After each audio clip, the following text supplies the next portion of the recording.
కనుచూపు మేరలో ఉన్న ఆశాదీపం ప్రస్తుతం ఉన్న ఈ రాష్ట్రానికి చంద్రబాబు నాయుడు గారు ఒకళ్ళే హోపు.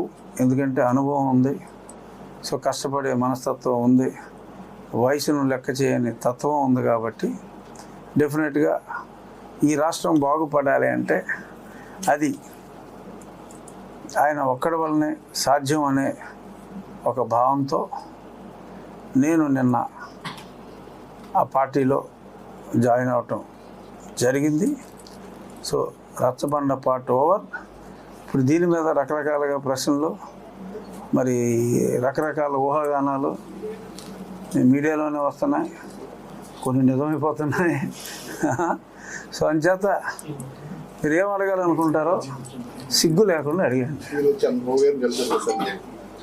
కలిసాను. నాకు తెలిసి నాకు చెప్పలేదు, మరి ఉండి సీటు నీకు అని ఆయన నాకు చెప్పలేదు, ఉండి సీటు నీకు లేదు అని రామరాజు గారికి చెప్పలా. నాకు తెలిసినంతవరకు నాకైతే ఖచ్చితంగా నేను చెప్పగలను. రామరాజు గారు కూడా చెప్పారు, వీడియోలో చూసా. రామరాజు గారు కూడా ఈ సీట్ నాదే, అనవసరంగా మీరు గొడవ చేస్తున్నారని చెప్పి ఆయన తీసుకొచ్చిన వాళ్ళని ఆయనే ఓదార్చాడు అక్కడ. సో మరి ఆయన చెప్పింది నిజమని నమ్మాలి, ఎందుకంటే ఆ జనం తీసుకొచ్చింది ఆయనే.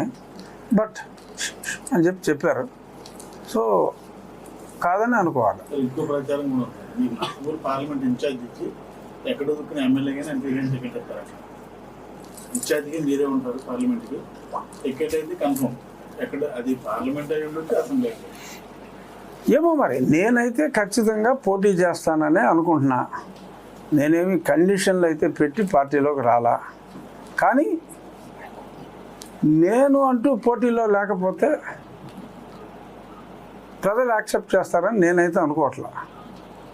సో అంచేది నేనైతే కండిషన్ పెట్టి రాలా. బట్ ప్రజాస్వామ్యంలో ఎవడైనా ప్రజాభిప్రాయం ప్రకారమే ముందుకెళ్ళాలి. నాకు తెలిసి ప్రజాభిప్రాయం నేను చేసిన సర్వేల ప్రకారంగానే నిన్న పార్టీలో జాయిన్ అవ్వకముందు కూడా కొన్ని సర్వేలు చూసుంటారు మీరు, మీ అందరికి వచ్చుంటాయి కదా, ఇదైతే ఇది నొక్కు, ఇదైతే ఇది నొక్కు అని జాయిన్ అవ్వకముందు. సో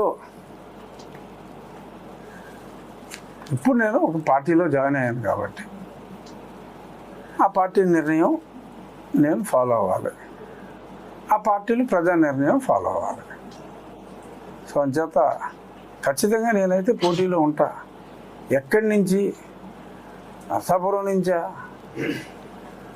అనంతపురం నుంచా, శ్రీకాకుళం నుంచా అంటే ఆ మూల ఈ మూల అని చెప్తారు, మరి దీనికి విపరీత అర్థం తీయొద్దు.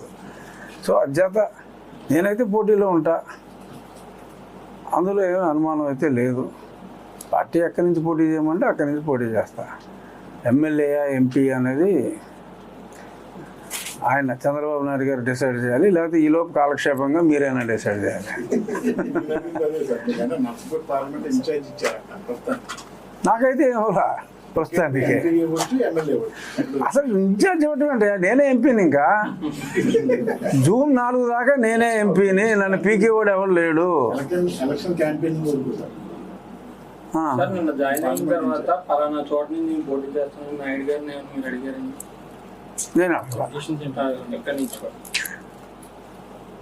నేను అడగలేదు. విజయనగరం నుంచి మరి కార్యకర్తగా పోటీ చేస్తే అశోక్ గజపతిరాజు గారు ఆహ్వానించినట్టు కూడా సమాచారం సార్.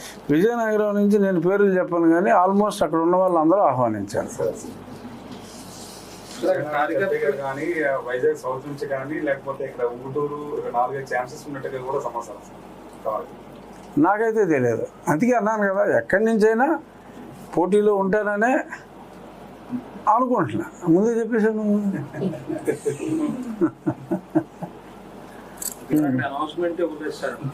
అవును, ఇక్కడ బయట కార్యకర్తలు చాలా గందరగోళం చేశారు, దానికి ఏం కారణం ఏమంటారు? అసలు అనౌన్స్మెంట్ ఏమని ఇస్తారు? ఇప్పుడు నేను కాదు, ఎలా చెప్పేస్తారు? నేను జాయిన్ అయ్యింది ఇప్పుడు నిన్న రాత్రి 8:30క. మరి ఏదో ఆలోచించుకోవాలి కదా, వాళ్ళు ఏదో IVRSలు అయ్యి వదులుతారు కదా. ఆ పార్టీలో ఇంతకుముందు నాకు తెలిసింది, ఇంతకుముందు నా పేరు మీద కూడా ఎంపీకి వదిలేరు. సో అలాగా మీకు కానీ టికెట్ ఉండి టికెట్ అనౌన్స్ చేస్తే మీరు పోటీ చేస్తారండి? పార్టీ ఎక్కడ పోటీ చేయమంటే అక్కడ పోటీ చేస్తానని 3 నిమిషాల క్రితం చెప్పాను కదా. మళ్ళీ నువ్వు అడిగిన ప్రశ్నకి వేరేగా సమాధానం చెప్పగలనా? ఇప్పుడే అడిగితే అంతేనా? ఇంకేం ప్రశ్నలు లేవా? తెగ అడిగేస్తారనుకున్నాను. Okay, thank you.